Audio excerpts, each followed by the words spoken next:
ஒரு மாசம் கேட்கிறா, 2 மாசம் கேட்கிறா, வேலையை கிடைக்கலையே, என்ன செய்யறது? அதுக்கு காங்கிரஸ் யோசிச்சாங்க, என்ன பண்ண முடியும்?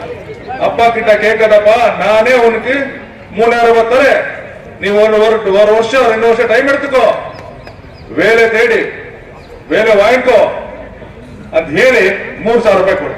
ಇದು ತಪ್ಪಾ? இது கொடுத்தா நீங்க ஜனங்கள சோம்பேறி பண்றீங்க, டாக்ஸ் எல்லாம் நீங்க ஜாஸ்தி பண்ணிட்டு இவங்களுக்கு ஃப்ரீயா கொடுக்குறீங்க. ஒன்னும் தப்பில்லையே அதுல.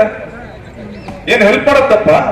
உங்களுக்கு எல்லாம் மேடம் இருக்காங்க, 2 டர்ம்ஸ் அவங்க கொடுத்தாங்க. நான் பார்த்த டெவலப்மெண்ட் எவ்வளவு ஆயிருக்குன்னு. நான் பார்த்த கேஜிஎஃப் வேற 10 வருஷத்துக்கு பின்னாடி இப்ப பாக்குற கேஜிஎஃப் வேற. அவ்வளவு டெவலப்மெண்ட் ஆயிருக்கு. இதுக்கெல்லாம் மேடம்க்கு நாங்க தேங்க்ஸ் சொல்லணும். நீங்க இந்த மாசம் 26th எனக்கு ஓட்டு போடுங்க. நான் உங்களுக்காக உங்க வீட்டு பிள்ளையாக நான் வேலை செய்யறேன்.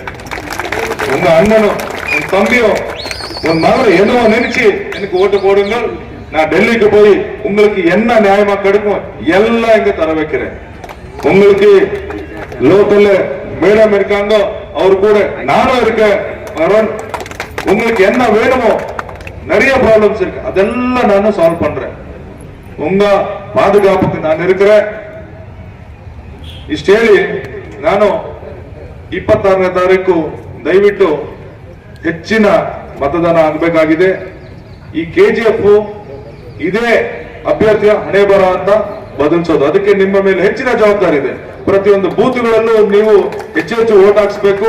ನನ್ನನ್ನು ಗೆಲ್ಸಿ ನಿಮ್ಮ ಮನೆ ಮಗನಾಗಿ, ನಿಮ್ಮ ಅಣ್ಣ ತಮ್ಮನಾಗಿ, ನಿಮ್ಮ ಸಹೋದರನಾಗಿ ನಿಮ್ಮ ಕೆಲಸ ನಾನು ಮಾಡ್ತೀನಿ ಅಂತ ಹೇಳ್ತಾ ನನ್ನ ಮಾತುಗಳನ್ನು ಮುಗಿಸ್ತೀನಿ. ಜೈ ಹಿಂದ್, ಜೈ ಕಾಂಗ್ರೆಸ್, ಜೈ ಭೀಮ್. ಏನು ಇವರು 10 ವರ್ಷದಲ್ಲಿ ಬೆಲೆ ಏರಿಕೆ ಮಾಡಿ ಗ್ಯಾಸ್ ನ 350 400 ಇದ್ದನ್ನ 1000 ಮಾಡಿದ್ರು, ಪೆಟ್ರೋಲ್ ಜಾಸ್ತಿ ಮಾಡಿದ್ರು, ಡೀಸೆಲ್ ಜಾಸ್ತಿ ಮಾಡಿದ್ರು, ಎಲ್ಲಾ ಬೆಲೆಗಳು ಜಾಸ್ತಿ ಮಾಡಿದ್ರು. ನಮ್ಮ ನಾಯಕಿ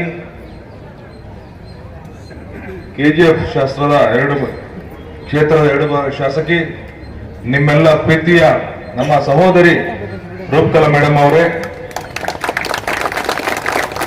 ಏನು ಮಹಿಳೆಯರಿಗೆ ರಕ್ಷಣೆ ಇಲ್ಲ, ರೈತರಿಗೆ ರಕ್ಷಣೆ ಇಲ್ಲ, ಕೆಲಸ ಕೇಳ್ಕೊಂಡು ಹೋದ ಸ್ಟೂಡೆಂಟ್ಸ್ ಮೇಲೆ ಗೋಲಿಬಾರ್ ನಡೆಯುತ್ತೆ, ಮಿನಿಮಮ್ ಸಪೋರ್ಟ್ ಪ್ರೈಸ್ ಕೊಡಿ ಅಂತ ಕೇಳ್ಕೊಂಡಾಗ ರೈತರ ಮೇಲೆ ಜೀಪ್ಗಳು ಹಚ್ಚಿಕೊಳ್ತಾರೆ.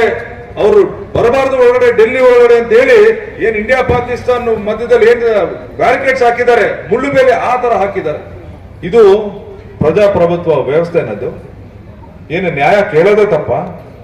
ಇಂಥ ವ್ಯವಸ್ಥೆ ಈ ದೇಶದಲ್ಲಿದೆ. ನೀವು ಹೆಣ್ಣು ಮಕ್ಕಳ ಮೇಲೆ ಯಾವ ರೀತಿ ದೌರ್ಜನ್ಯ ನಡೀತಾ ಇದೆ ನೋಡ್ತಾನೆ, ದಿನಾ ಪೇಪರ್ ಅಲ್ಲಿ ಓದ್ತಾ ಇದ್ದೀರಾ. ಮಣಿಪುರದಲ್ಲಿ ಎಷ್ಟು ದೌರ್ಜನ್ಯ ನಡೀತು, ಇದುವರೆಗೂ ಅದರ ಬಗ್ಗೆ ಕೇಂದ್ರ ಸರ್ಕಾರ ಒಂದು ಮಾತು ಕೂಡ ಇನ್ನೂ ಮಾತಾಡಿಲ್ಲ. ಬರೀ ದುಡ್ಡು ಮಾಡೋದು, ಶ್ರೀಮಂತರನ್ನ ಮಾಡೋದು, ಬಡವ್ರನ್ನ ಹಂಗೆ ಇಡೋದು. ಬಡವರು ಕೆಲಸ ಕೇಳ್ಕೊಂಡೋದ್ರೆ ಹೇಳಿದ್ರು ನಮ್ಮ ಕಾರ್ಯಕರ್ತರು, ಪಕೋಡ ಮಾರಿ ಅಂತಾರೆ.